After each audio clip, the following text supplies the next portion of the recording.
to dream the impossible dream, to fight the unbeatable foe.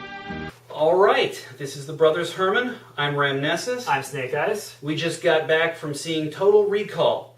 So, what did we think? Yeah, this was a interesting movie. I was not expecting what I saw from this movie. I mean, Well, look, the plot, basically, there are two sides to the plot, all right? There is the over-the-top action movie. And then there is the plot, it was advertised under the is it real or not? And what we were all expecting, that it was going to be the over-the-top action movie. And that part is in your face, it is crazy, it's very much what you would expect out of a good action movie. So, that part we got. The other side of it, the is it real or not?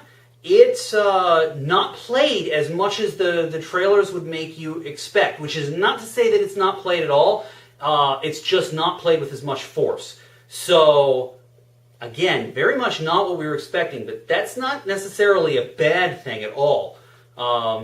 yeah, then on to characters. There were basically three characters. I mean, there were some side characters, but to make the story work, there were three basic characters. There was the main character, Quaid, and his wife, who represented the idea that he was in recall and she was what his life was. And there was this girlfriend, mysterious girlfriend, who sort of represented what he wanted his life to be or what his life actually was, whatever. And those were the three characters of the plot, and they were the driving forces of the plot. But to describe anything more, it would be very hard to do. Well, it's very hard to describe, especially because based on the nature of the movie, you know, comparing how they acted to how they were supposed to, well, what are they supposed to act like? We have no basis for comparison. Exactly. I think they handled well. I would also say that for the side characters, quite a bit of effort was actually put into like minor interactions, and that was good. On to cinematography. The thing about this movie is that the cinematography is very well handled for two parts. The first part is sort of the setup of the world, and this world is amazing. Yeah. It is everything I want out of a sci-fi story. We have a setup. We have fantastical imaginings. This way the city's lined up, the way the technology's lined up. I want to know more about it. It's a perfect setup. There's a lot of detail to give you the impression, that, especially early on when they're setting up the world, that there's a very deep world with a lot of things going on that are not necessarily important to the main plot, but they're still there. It is very fun. As far as the camera work goes, a lot more effort was put into the camera work than I was expecting. I was very pleased. The action scenes were, more detailed than I was expecting. I'm not gonna say that every scene was amazing. There are some scenes that actually look a little wonky, but overall, a lot more effort was put in than I was expecting. Things to watch out for? Well, there's some interesting homages to past films, past books.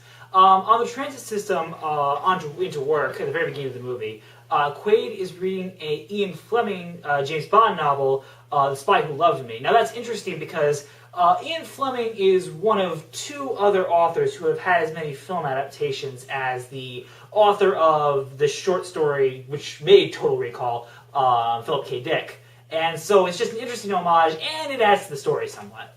Yeah, Philip K. Dick wrote We Can Remember It For You Wholesale, okay, which they reference in the fact that Recall's advertising line is We Can Remember It For You. Also, when Quaid is at Recall talking about the kinds of fantasies he'd like to have, one of them was King of Mars, which is another reference to that book. As far as anything else goes, there's a lot to look out for, but it has to do with the plot of the is it real, is it recall, and thus anything we talk about would be spoilery. Suffice to say, if you don't want to hear anything about any spoilers, pay attention carefully to the movie because the answers are not obvious. But I would say, honestly, I'd actually say that's the only thing that really holds this movie back. Sometimes it feels like there should have been more emphasis on certain things. Surprisingly good movie, but in a direction that I was not expecting.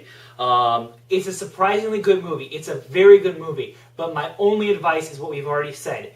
Pay attention and think about it. Because that's the only way you're going to get out of the movie, because I swear otherwise it will be just another schlock action movie. Exactly. But worth seeing. Until next time, I'm Ramnessus. I'm Snake Eyes. This is the Brothers Herman, signing off. When I get through this day, can someone tell me how and how?